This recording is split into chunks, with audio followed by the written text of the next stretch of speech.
وجهة نظري والارزاق على الله، وهقولها عشان بجد جمهور الزمالك صعبان عليا. جماعه سؤال لجمهور الزمالك، احمد سيد زيزو كان فين قبل ما يجي الزمالك؟ فين؟ حد يجاوبني. ولا حاجه. احمد سيد زيزو مين كان يعرفه قبل ما يجي الزمالك؟ ولا حاجه.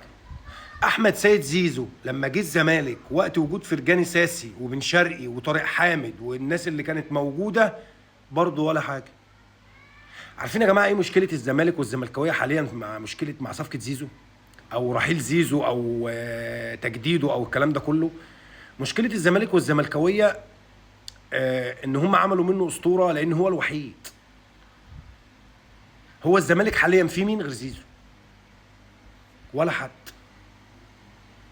المشكله مش ان زيزو احسن لاعب في العالم ولا حاجه، ولا حتى احسن لاعب في افريقيا، ولا حتى احسن لاعب في مصر من وجهه نظري. اللي يزعل يزعل، بس انا بقول لك مشكله الزملكاويه ونادي الزمالك في رحيل زيزو ان مفيش غيره. بس الموضوع بكل بساطه. تالت حاجه ودي الاهم يا جماعه، جماعه الكوره دي شغلهم اكل عيشهم. اكل عيشهم. احنا كمشجعين العاطفه بتغلب علينا، سواء اهلي او زمالك، العاطفه بتغلب علينا، فاهمني؟ بس ده اكل عيشهم. هم اكل عيشهم يا جماعه، بينزلوا يلعبوا كوره عشان ياخدوا فلوس، مش للترفيه. مش وبعدين الناس اللي بتتكلم عن الانتماء، بعد اذنك الله يكرمك، انتماء اما ابقى لابس تيشيرت فريقك وفي ارضيه الملعب لازم اكافح واجاهد في الملعب وفي التمرين طول ما انا في الفرقه، واكل في النجيله عشان خاطر الفرقه. هو ده الانتماء من وجهه نظري.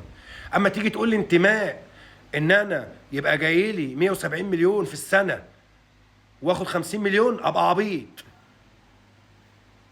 ابقى عبيط. نفس اللي قلته وقت اما جه رمضان صبحي المبالغ الخياليه من بيراميدز. وقتها كانت مبالغ خياليه، وقتها كانت مبالغ خياليه. الراجل اتعرض عليه مبالغ خياليه، تمام، بصرف النظر عن ان هو كان زمانه بالنسبه للاهلي اسطوره كبيره، تمام. بصرف النظر، هو الراجل ما فكرش بالطريقه دي. هو الراجل فكر في تامين مستقبله اولا. الراجل فكر في تامين مستقبله اولا، مع انه كان صغير في السن. يعني بالنسبه لرمضان صبحي كان لسه كمان صغير في السن، انما بالنسبه لزيزو، زيزو برده 28 سنه. يعني زيزو عشان يروح له سنتين بره يا دوب، هم دول السنتين اللي يقدر يعمل فيهم الملمين. يا جماعه جمهور الزمالك، انت كده كده مشكلتك ان زيزو ما بيشيلش فرقه. يعني زيزو عمره ما هيشيل الزمالك. فالزمالك فيه مشاكل كتير جدا اهم من زيزو، صدقوني. انتوا صعبانين عليا.